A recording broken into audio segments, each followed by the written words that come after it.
We'd like to welcome you to another podcast.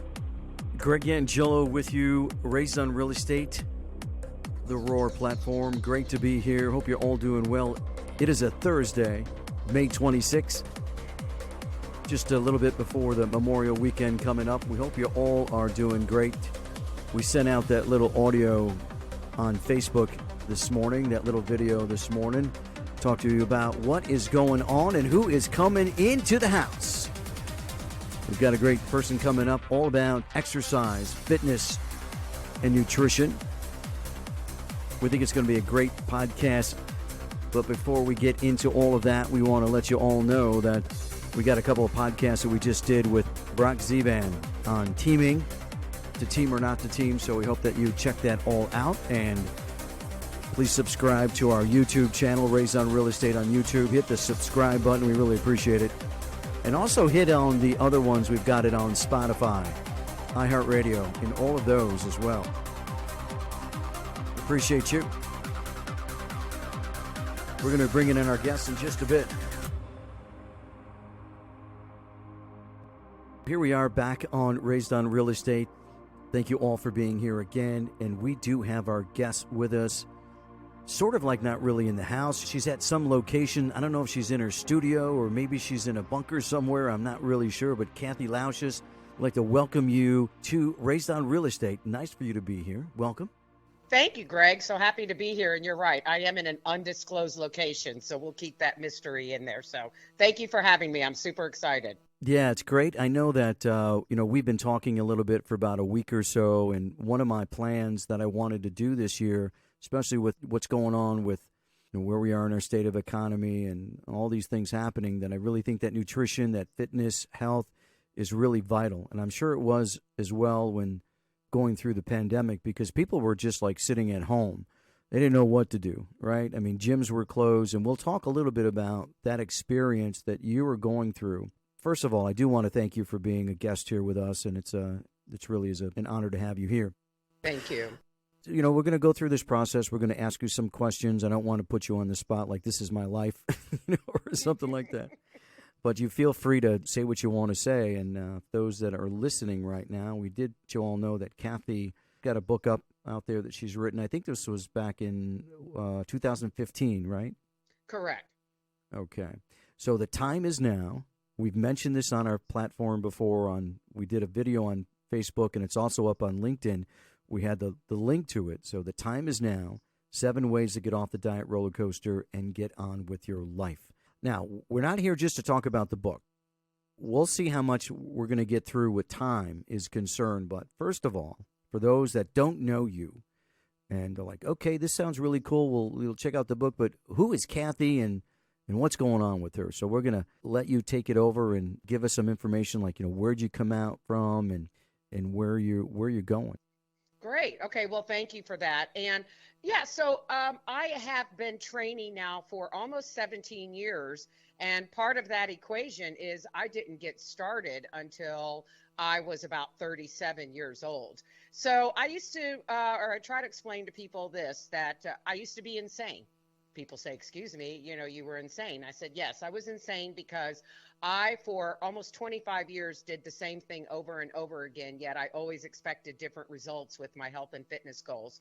And so a little bit of background on me was that I went on my first commercial diet when I was 13 years old. And all I did was lose the weight, but just, always gained it back. And I basically rode that diet roller coaster for 25 years. And all I ever learned was just, lose the weight, but always gain it back. And then after having 2 kids and getting it toward my late 30s, I just woke up one day and realized that the problem was that I kept doing the same thing over and over again, and again, expecting different results. And so I just pretty much made up my mind. I don't know what light bulb went off, but I thank God for it. And I just, at that moment, said, I'm done. I'm sick and tired of Monday being my favorite day of the week. And constantly starting over. So I just decided at that moment that I was going to start to make small changes every week that would get me toward the big picture. And that's basically what I did. I always tell people it wasn't rocket science. It was just understanding that it was going to take those small changes, and I had to learn consistency. And we can talk about that, later on, but that's a real big key into this, and it's a big proponent that people miss. And so that's basically, I traded in my stay at home and my marketing background for becoming a trainer so I could in turn help others get off the diet roller coaster as well. So what was interesting is that when you said that, from age 13, and then you were going on these commercial diets. I don't know what a commercial diet basically is. I know there's diets. I don't know if they're fad diets or what they are. But let me ask you this question, because I already told you, I ask deep questions. You're right. So you're not going to get out of here without giving us some good stuff here. Works for me. All right. So there had to be something really going on with you in your life, either from, I don't know what it is. I mean, we can just speak freely here. If it's a, image issue, or, must have been some pain that was going on with you that made you have this new attitude or change, or going into this new process. Because we know that for people to grow, even in our business, right? You're self-employed, I'm self-employed. There's usually a level of pain that we have to go through for us to make a change. And do you think that there was something like that for you? I've thought about it many times, and that is a very, very excellent question.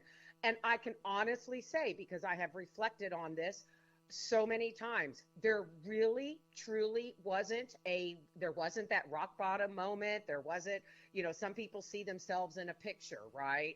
And go, oh my God, I can't believe that's me. Or they go clothes shopping, and what they thought they could do no longer fits.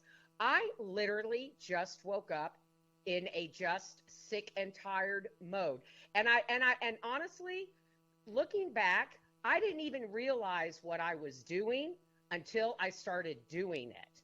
In the sense that I can't say that I woke up that one Monday and then it finally stuck. I just said, you know what? This week, I'm not going to stop at the drive-through after I drop the kids off at school.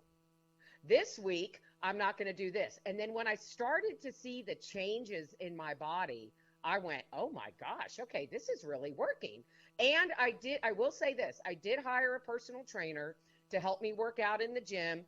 And that was now, as I am a personal trainer and work with clients all over the country, that's the one thing I tell people. I am not your genie in a bottle, and you are going to have to do the behind the scenes work. And I write about that in the book, that I hired a personal trainer to help me, understand the gym and learn my body, and resistance training, which again, a whole nother subject, very, very important in the fitness equation.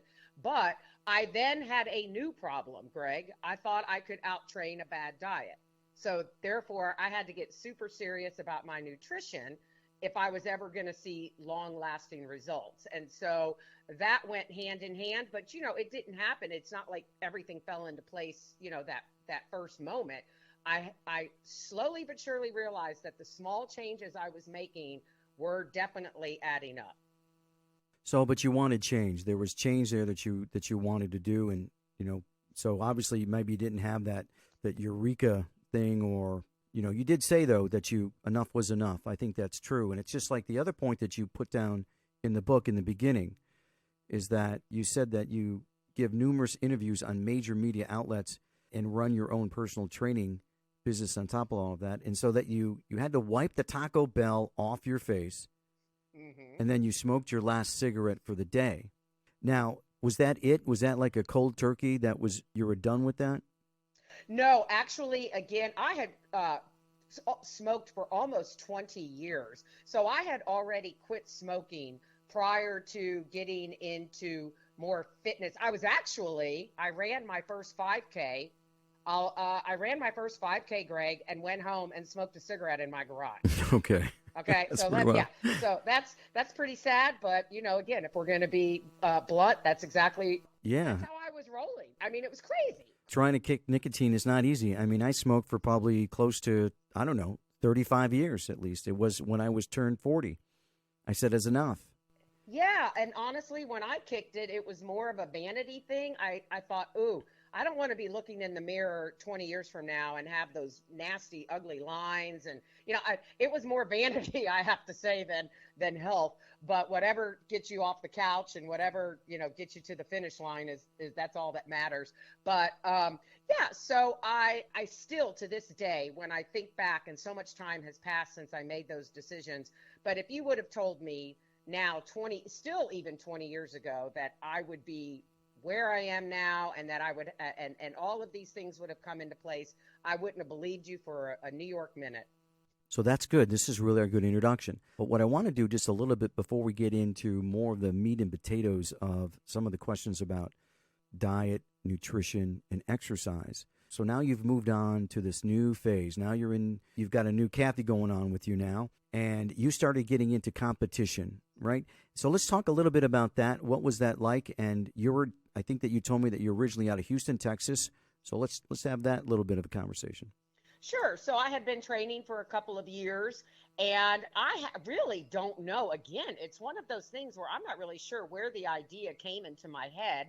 I was researching and on a ton of different fitness sites, and I came across the whole competition sector of fitness. And I thought, okay, that's interesting. And I really sort of put it in the back of my mind. And then I had a friend who knew somebody who knew a coach in Houston, very well-known guy, and I was told, oh, if you're going to do this, you need to hook up with this guy.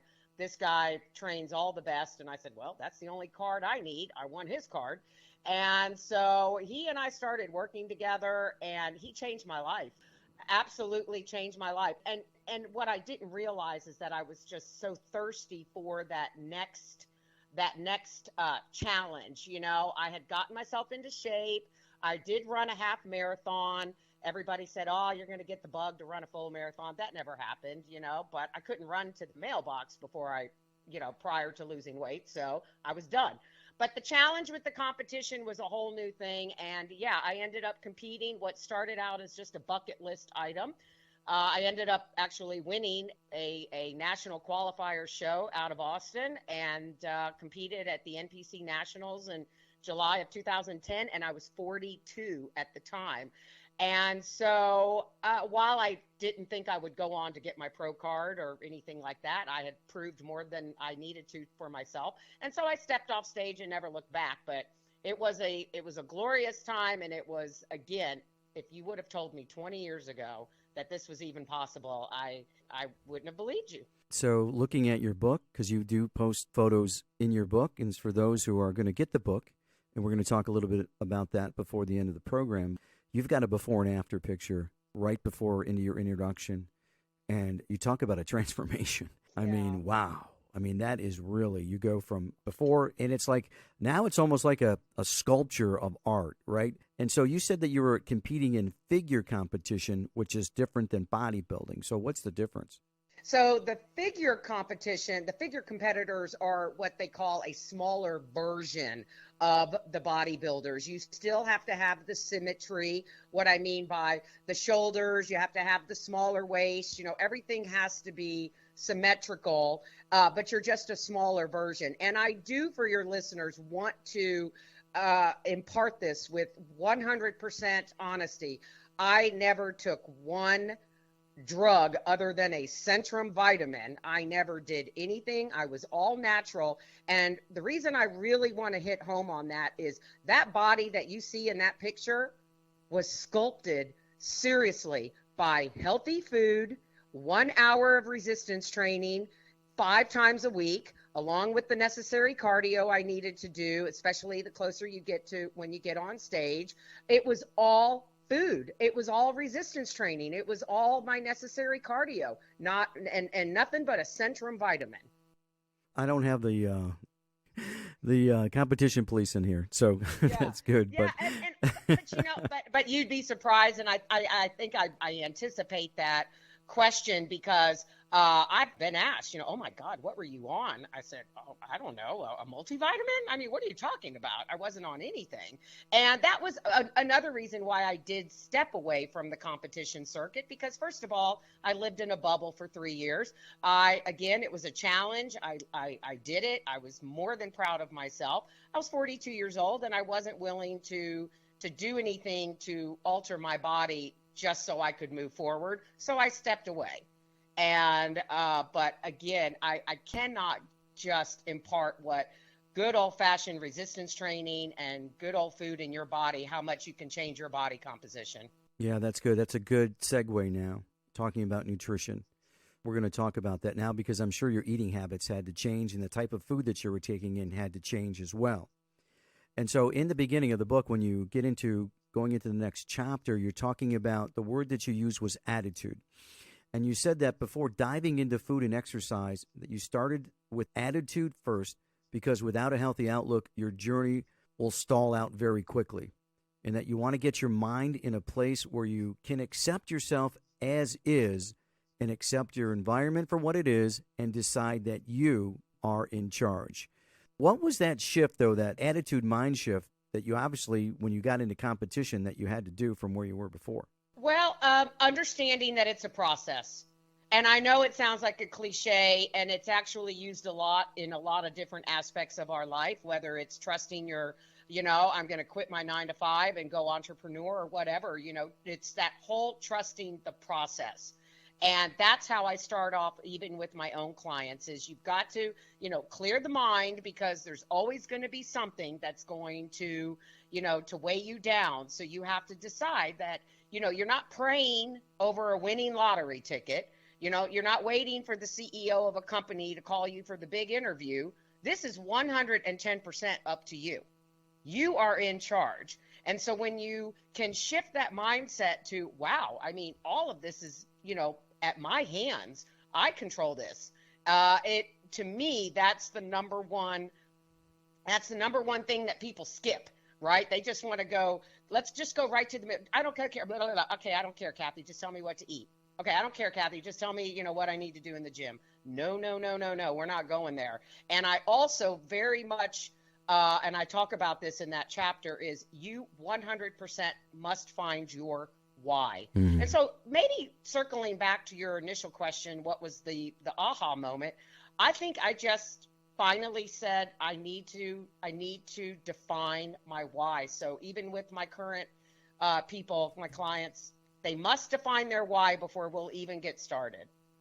I really like that. It's very important. And I think that for those that have listened to our podcast here, Raised on Real Estate, and then person on our team that runs our team, Bronx Even, that is always huge for him. When we did the podcast about joining a team, he said that, that is one of the questions that he asks people. He says, what is your why?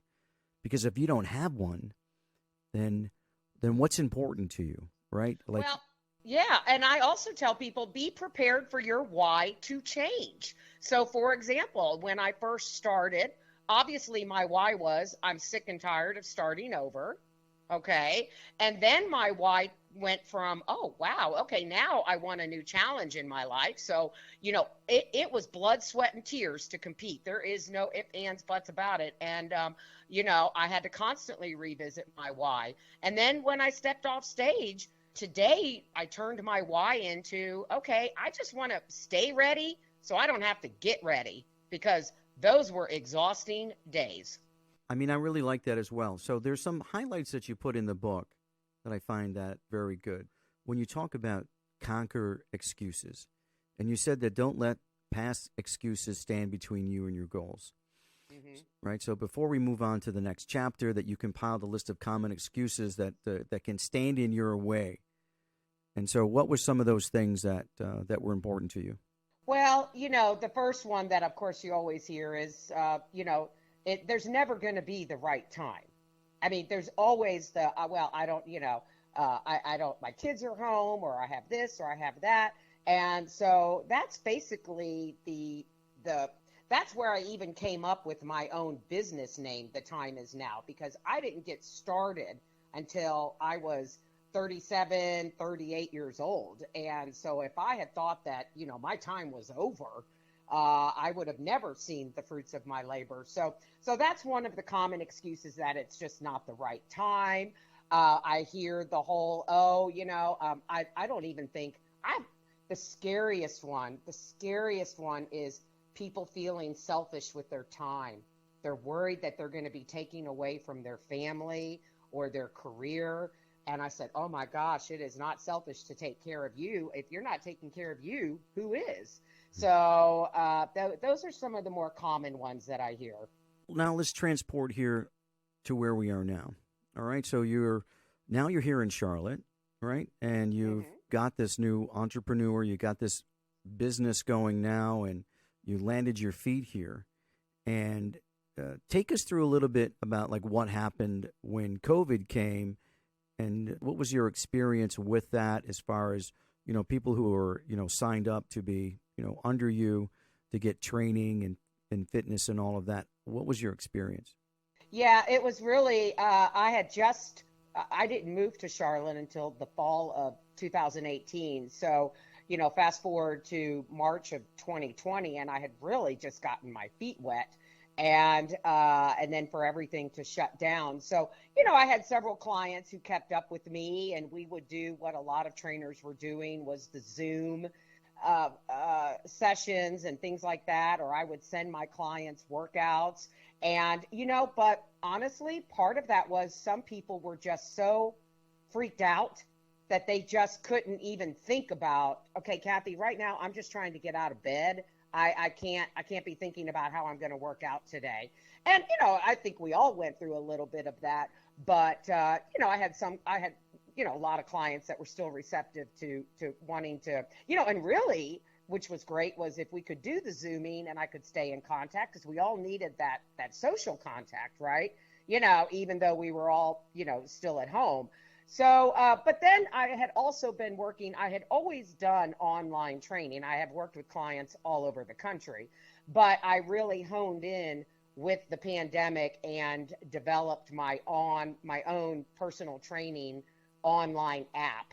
And so now that's available. And so if anything, that just gave me the opportunity to spend more time getting that developed by a company and working on that. And we're always ready for whatever comes now. So. So did you lose some members during that time? I did. Yes, we did. And even when we reopened, which we were able to reopen sooner than some of the other facilities, because we had wellness people. We have a chiropractor, we have a physical therapist, we have a masseuse. And so we sort of fell under a different umbrella. But, there were people who had zero desire. In fact, I have one client who trained with me 3 to 4 times a week, actually, and wouldn't even darken the doors of the gym once we were reopened.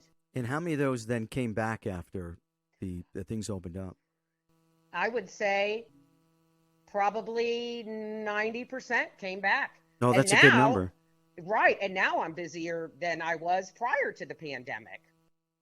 No, that's really important, because I think some people get into it. It becomes, I don't know if it's a struggle, but maybe sometimes people are looking for a way out, for an excuse.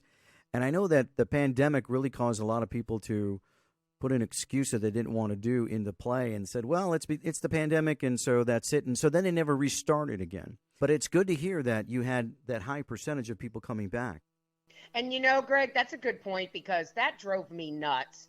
On social media, I would see these posts where people would say, oh, who cares if you're not working out? And of course, everybody was having an extra beer, or, everybody was just laughing about it, that calories and nutrition and the whole, like, let's just throw our lifestyle right out the window. And I'm thinking, now, wait a minute, when this ends, which it will, I was always trying to post things such as, do you want twice as much work to do? Because, this is going to end. At some point, you are going to have to walk out of your door in a pair of shorts or something. Stop acting like this is, you just got a hall pass for the rest of your life. That was very frustrating to me. So let's talk a little bit now about a change of what you take in, right? They say garbage in, garbage out. How important is it? And let me ask you this question. Is it okay? Do you think it's okay if you can continue to eat the way that you ate before, with the snacking, going through the drive-through, eating the fast foods, and still exercise, will you get a benefit from that? No, no. I mean, at some point, because your body is going to change even as you age. No, you can't continue. If I understand your question correctly, you can't. Just because you are exercising does not mean you can continue with bad habits. And that's part of the problem is a lot of people believe, as I did. I mean, I was a walking example of that. I was spending very good money to go to the gym and have a trainer because I thought she was my genie in the bottle. But, I was going through McDonald's when I was done. And so, initially you may see changes, but it is not something that you can sustain.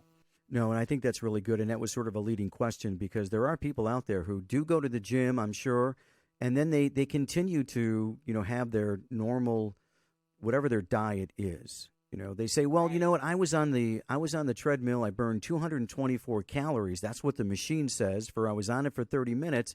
So I'm going to go home and I'm going to eat, maybe half a bag of chips, and that's only about 180 calories. So I win on that one. Oh yeah, and I always tell people, listen, I'd be out of a job if everybody knew how to eat right. Okay, because the real work. While you are building muscle in the gym and you're getting all of the obvious benefits of your workout, but if you're not doing that other work, I tell people, look, unless you have a Swiss bank account, you're maybe with me twice a week.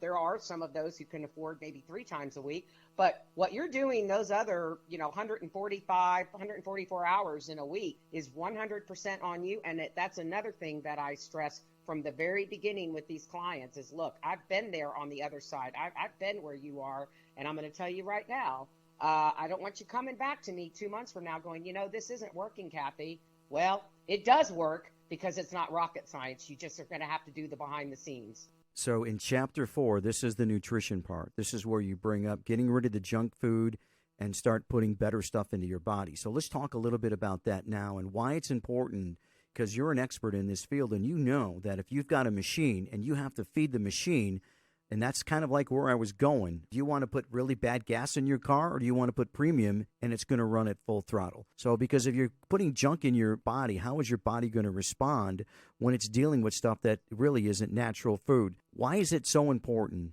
to change your diet and to put in very healthy things into your body, which is your machine? Right. Well, I mean, just, the forefront of the just getting your essential vitamins and minerals and what whole food does for your body as opposed to, let me put it to you this way. I say, you know what? Your body knows how to process an apple. Your body does not know how to process a 100-calorie goldfish snack bag, right? When you think about all the ingredients that go into making some of the foods that you put into your body, that should be just completely gross you out. And that was, again, part of my whole aha process was when I started, I thought, okay, I didn't really go on a diet, and maybe that had been, one of the actual benefits to me finally seeing success was I just started cutting out the crap. And I started putting more whole foods in my body. And I got to tell you, boy, when I saw cellulite that just magically disappeared, and it didn't come in a bottle or anything, strictly because of what I was putting into my body, I couldn't believe it.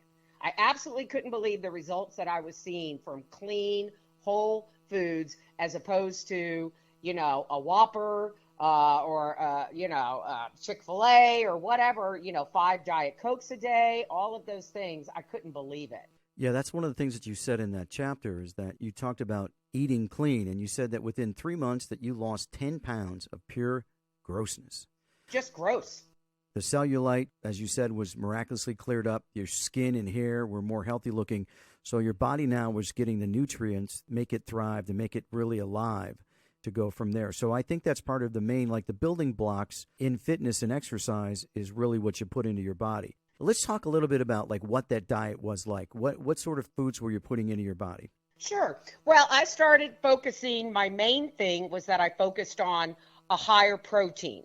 Now, while I am not a fad diet kind of thing, I do want to stress that if you look at some of your main diets that you see, you see, like, say, even with the Atkins diet, or if you think about the South Beach diet and some of these that have come and gone, the main premise of a lot of these programs is a higher protein content. So once I started eating more protein, which it was keeping me full. And more importantly, when I realized that I was getting rid of the junk food, well, wow, when I had, say, a piece of chicken and an apple, or again, just more whole foods, wow, that's weird. I'm not hungry 30 minutes later, because I was putting that type of food in my body. So I really just started again with getting more protein in my diet. And I always tell people, when you first get started, cut out anything that's just white. That means the white flour. For some people, it may even be dairy. Cutting out the white rice, just, white bread, things like that. Just, we all know. And it's funny, Greg, because I get this all the time. So Kathy, this is what you do. So what do I need to do to get rid of this? And they'll point to their stomach, or they'll point to their arms, or, whatever. What do I need to do to get rid of this? And I always ask them, what do you think you need to do? I need to stop eating that ice cream at night. Okay. I need to stop drinking so much beer on the weekend. Okay. And I knew what I needed to do. I needed to stop driving through. I was a fast food, junk food, not even so much a junk food, but I was a fast food addict. I really was. And I was all about the convenience. I was all about that, I want it right now. I didn't want to cook it. I just wanted the taste of it right then and right there. And so I knew what I needed to get rid of. Does that make sense? No, absolutely. I really agree with you 100%. The other thing, though, which I'm sure you agree to, is that the other thing that we put in our bodies that is really bad is sugar. Yes, absolutely. And it's funny because I do hear it a lot. I'm Kathy, I'm addicted to sugar. I said, I crave sugar. I said, no, you feed your body sugar, so therefore your body craves it. And if you can, work on, and I always say, it's not that you have to give it up completely. Even last night after dinner, I thought, I need a little something. So I always keep some dark chocolate in the refrigerator. There's not a Hershey's milk chocolate bar in the refrigerator. There's just, I snap a piece of dark chocolate off and I'm good to go. So, always knowing that there is a replacement for that, whether it's a texture thing, it's a salt thing, it's a sugar thing, there are viable options out there. Mm. And then we also know, too, that if we talk about like this country, right, like what's the health of this country? And we know that, obesity is a huge impact in our country and for diabetes and all the other things that complicate the body. And then the other thing is I wanted to ask you is, and if you agree with me or not, but it's almost like a training thing for children, like for parents. The easy thing is just to go and get the frozen nuggets, and it's a convenience because people are very busy with their lives, but it's very open, to get one of those pre-made meals and those frozen meals. But aren't we really training people how to eat bad? Oh, absolutely. And when I talk with my clients again, about what we do behind the scenes, and I'm a big advocate of just, you got to get rid of the junk in the house. If it's not there, I can promise you, if it's not there, unless you're just, you want to drive to the store and pick up a bag of Doritos, I promise you won't do it. And, but I keep this stuff around the house for the kids. Oh, that kills me, because I've said, your kids don't need this junk either. And so we are training generation by generation, and the more convenient that things get, the more disposable that things get, the worse it gets. And that's really important, too, because there's that saying that says out of sight, out of mind, right? If it's not there, then you're not going to go to it. Right. And so what sort of things if you're going to open up your refrigerator, and I don't know what yours looks like, but people who want to get healthy and start changing their diet, if you open up your refrigerator, what does it look like? Well, that's a great question, because my refrigerator right now has a ton of Tupperware. And what I mean by that is I prep my food. I prep my food ahead of time. I'm not even through competition. I never got as good as some people could, where they could just prep their food for a whole week. I actually sort of enjoy the process. And so I do it about twice a week. There is a Tupperware right now of chicken all sliced up and ready to go. There's a Tupperware of some Jennie-O 99% lean ground turkey, again, ready to go. I have some green beans. I have some sweet potato. I keep bag salads. And then there's a lot of different protein that just my husband and I will eat at night. I mean, I think tonight I'm going to do some shrimp, which, by the way, I have a very good tip for people. And one of the biggest things that, and I write about this in the book too, is that, we can go through a healthy day, but if you don't know what you're having for dinner tonight, that can blow your whole plan.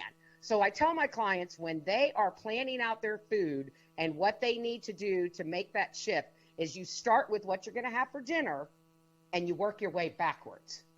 Because the lack of a plan at dinner time is where it can take a whole day's worth of effort. Oh, but I didn't go out to lunch with my coworkers today. And you know what?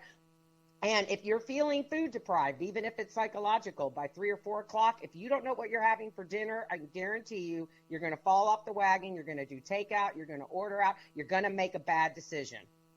You talk about the calorie count in the book. And so you had a chart and you listed, you had 2 top categories. One is crap and the other one is food. So let's talk about those. Carbonated drinks. Refined sugar. Artificial sweeteners and colors. And processed foods. Right. But then you transpose those to the other side. Then you have food, which is real stuff, right? So that's basically what you're saying. It's what's not real versus what is. So you've got fruits and vegetables, organic lean proteins, omega-3 fatty acids, and drink water. Lots of water, exactly.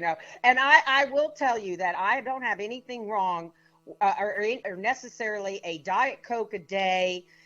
That's not going to kill your goals. There's a whole lot of smack talk about, what's in the diet soda as opposed to the regular soda.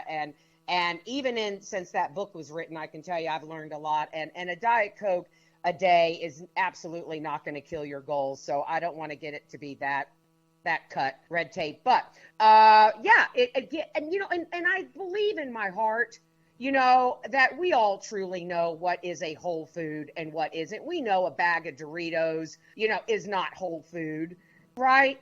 We know that by, reading the ingredients that maybe a whole grain sprouted bread is going to be better for you than a piece of Wonder white bread.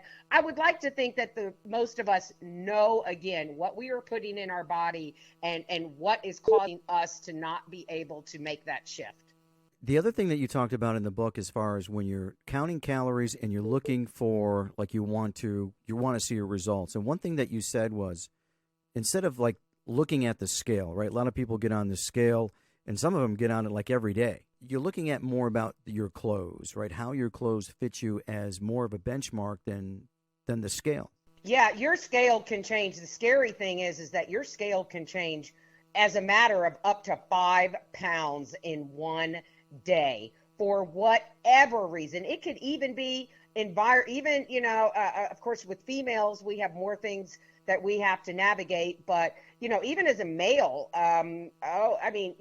if you're suffering from allergies, it could change the scale. So I am a big believer in the beginning, I encourage my clients to take their scale weight and then do their best to stay off of it, at least once a week. Don't get on the scale on a Monday if you know that you had a less than perfect weekend. It's just gonna mess with your mind. So I'm a big believer that if you're gonna weigh yourself, get on the scale on a Friday when if you've put the effort in all week. That's at least your average weight. But more importantly, take some measurements of your body. Get that one piece. Maybe get those pair of jeans or something that you haven't been able to get into, and put that outfit on or put that on every 2 weeks. You will be amazed. And the other thing that I want to reiterate is for even men and women, the most important measurement is your waist measurement, because if you measure your waist and your waist measurement continues to go down, and even if the scale doesn't move, that is so precious, because that means that you're losing body fat, but you're not losing muscle mass, and you need the muscle mass on your body. And so that's an excellent way to track your progress. The other thing that you just said I thought was important when you talked about allergies. And I'm sure there's people who don't even know that they have food allergies. And I don't know if you experienced it, because when you started seeing better results with your skin tone, your hair, all of those things, the other food, when you talked about the fast food, how important is it? I mean, let me ask you this question. Do you want people or ask people to get an allergy test for a food allergy to find out, like, what are the things that's causing them to have that and for them to change? Because maybe if they see it, like from a test, then that would trigger them more to be more receptive, stop eating that stuff. No, I've never started a journey in that sense. But if we are getting into, into the thick of the process, and maybe results aren't being seen, or just different reactions. Oh, and I have a lot of clients, and this is why I don't necessarily do this in the beginning, but I have a lot of clients that go, "Oh my gosh, Kathy, I mean, I have so much gas," or "Oh my gosh, this or that," right? Because they've traded in the processed food, which has zero fiber, brings nothing to the table, for actual fruits and vegetables and different things. And it's funny how the digestive system changes so quickly, right? Mm-hmm. Exactly. But no, and the other thing I did want to point on too with the nutrition was, if we don't get there, but I 100% impart this in my book, that there is no way I would be where I am today if I hadn't taken the time to track my food. That is absolute numero uno. And this was even before the apps came out. I had to look this stuff up in books, right? The little calorie counters you get at the grocery store when you check out, over there by the magazines. And I was constantly looking things up. And I go, oh my gosh, that low sodium V8, that I have, that I drink a gallon of a week. Whoa, so much sugar, things like that. You must track your food if you want to see where you're going. It's and any client that works with me, even though I'm not a nutritionist, I've been there, done that. I know enough to help the client. And any client that works with me for weight loss, they must do that important step, or I can't help them. So you're asking them to sort of like keep a journal of what they have and what they consume? Correct. It and I tell people, oh, I'm not very tech savvy. Fine, write it down. Tell me, and the other part of that equation, Greg, is that you've got to weigh your food. I still, to this day, and I've been doing this now for about 15, serious 15 years, even though I've been training for 17, I still weigh my food. I still will, cut up a piece of salmon or what have you, and once I cook it, I will still weigh it on my food scale before I eyeball it. Wow, that's amazing. I think the only time I've ever done that is like when I was at a barbecue place, and then they had to weigh my plate to see how much they were going to charge me. Right, yeah, don't charge me more than, that's the thing. It's a lot of people don't know what, and weighing your food is not just about making sure that you don't overconsume, but it's also about making sure that you're getting enough. Exactly. So people say, oh my gosh, I can't eat 4 ounces of chicken. I go, why do you think 4 ounces of chicken, is as big as your backyard? Cut it, put it on the scale. I bet you are eating more than that. And I'm probably asking you to cut it down. Mm-hmm. Right. So it's the eyeballing it is just, what? There's so many things that you can do to just get started. But if you really want to take it and you really want those long-term results and you don't want to start over again in a month, track your food, weigh your food, portion it out, make sure that you're doing what you think you're doing. There's so many questions I want to ask you. I really do. There's a lot of things. I know chapter 4, you talk about nutrition. There's other things I want to talk to you about when food prices are so high. We talked about this before.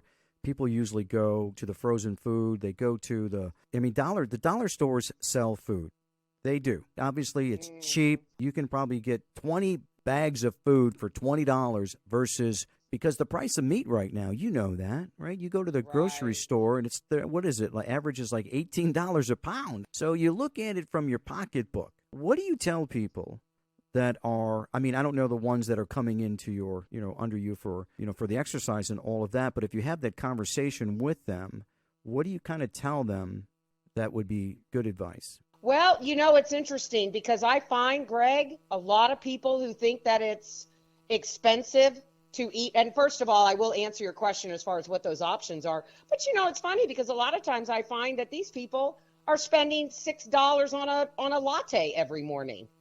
Okay. That's a good or point. They're going out to lunch every day, or they're not planning out their dinners with their family at night. So how many dollars go out the window based on takeout and order out? And I mean, obviously those prices have skyrocketed, the restaurants, and everybody's got to cover their costs. So I find that for a lot of people, so for me, who's already used to eating like this, yeah, it bugs me that I'm paying $1.50 more for my ground turkey, per package than I used to pay, but I'm not going to not eat this food, correct?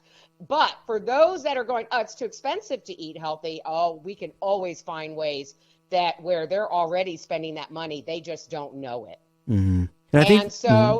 And I was just going to say, as far as the options go, you can't really put a price tag. Yeah, I guess it sounds like a cliche. You can't put a price tag on healthy food. You pay it now, and you don't have to pay it later in what I call doctor bills or what have you. But, if you're concerned, some people say, I waste food. I go through, I don't use it all. Frozen vegetables are completely fine if you cannot buy fresh. They are completely fine to keep on hand and make sure that you consume them. And even if you have some frozen fruit, that is perfectly fine too. You just want to stay away from the canned goods. That's very important, because if you look at it from what you lay out in the book in chapter 4, when you talk about the nutrition and when you're talking about the bad food. And so we already know that body, obviously, with sugar, it burns faster. It doesn't store it like fat does, because you say that you eat fat to lose weight. But the other point is, for those that are listening, if you're taking notes, you will tend to find that if you're eating all of these carbohydrated foods, the snacks, you can go to the dollar store, things like that, you're going to be hungry more, and you're going to eat more of that kind of stuff because your body is like, you got to keep putting it in. And it's not satisfying to your body from nutrition. So I even know, when I had to stop snacking myself. My biggest problem was part of my eating habit, I never really ate junk food. Well, I can't say that. I was not a fast food eater. I never liked it. The McDonald's, the Taco Bells, those sort of thing. Maybe when I was 15, 16, 17 years old, but I never really felt good. I never did, so I stopped doing that. And so even though I worked in restaurants for a number of years and I was going to school and going to college, my biggest problem when I gained weight was I used to eat like after 8 o'clock. It was like I had this thing go off that I started getting hungry, and I used to eat till like 10 before I go to bed.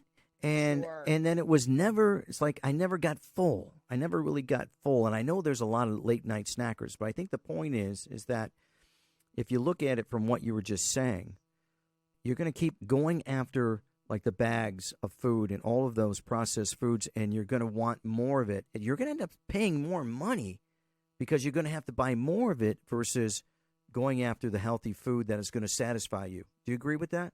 Yes, and I got to tell you, when I started, my journey and got rid of the processed food, prior to that, I thought there was something wrong with me.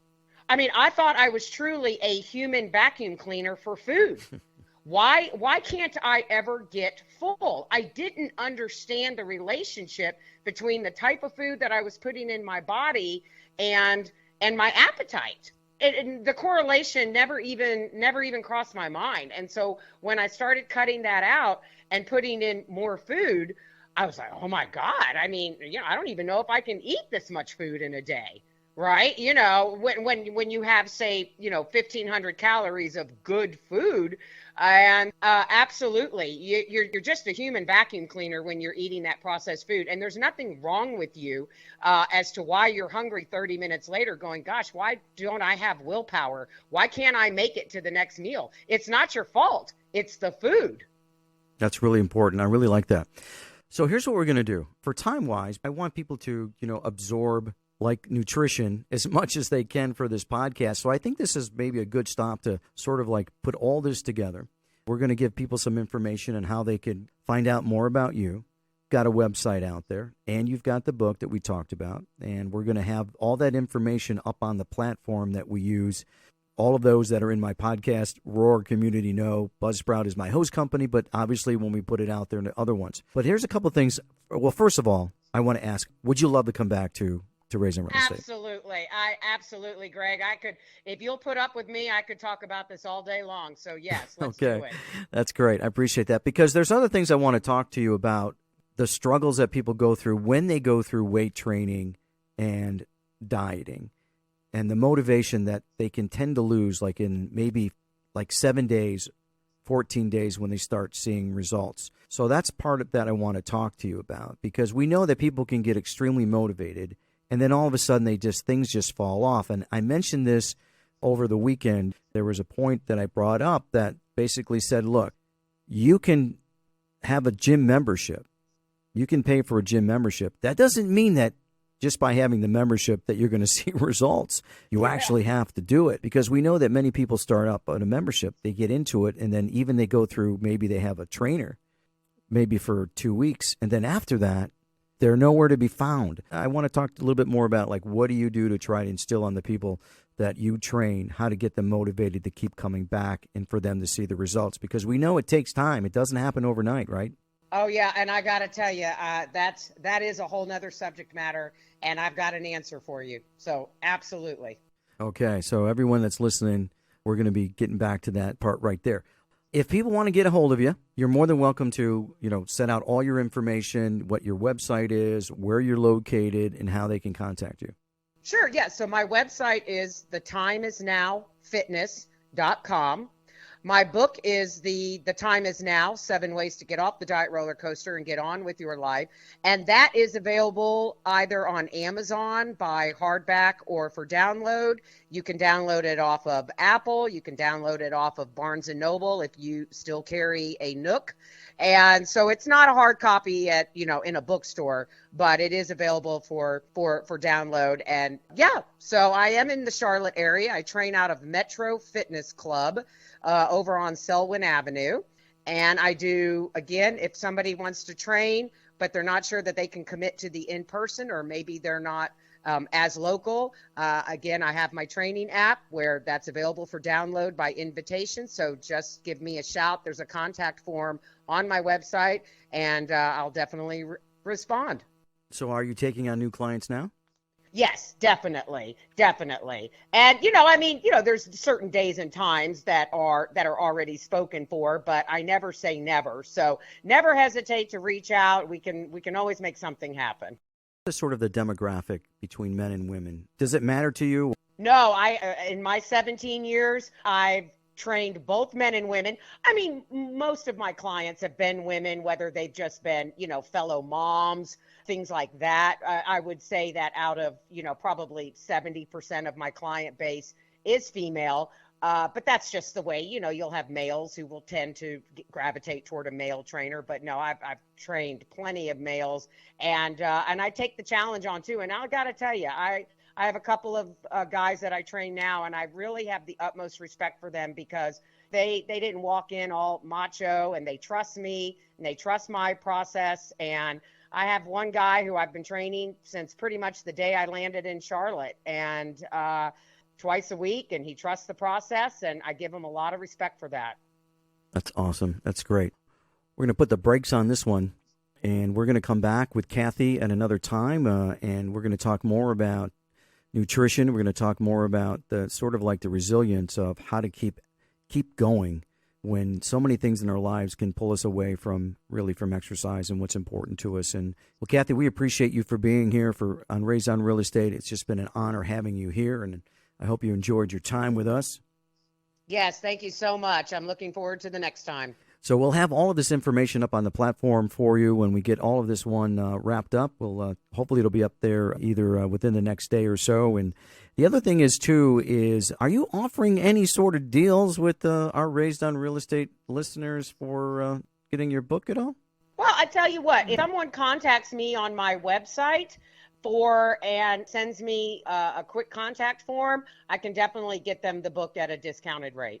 Well, that's great. That's awesome. So as Kathy just said, if you heard it from Raised on Real Estate, then Kathy will go ahead and take care of you with that. So really appreciate it. All right. So for everybody out there, we hope you enjoyed this podcast. We got more of this stuff coming up, and we hope it maybe turns into a regular series, because it is important to keep this sort of information in front of us. So for everybody out there that's been listening, we thank you. For all of our community and those that actually are outside the United States and all the different continents, we thank you for being part of our Raised on Real Estate community. For Greg Angelo, this is Raised on Real Estate. I want you all to be safe. Take care. We'll talk to you soon.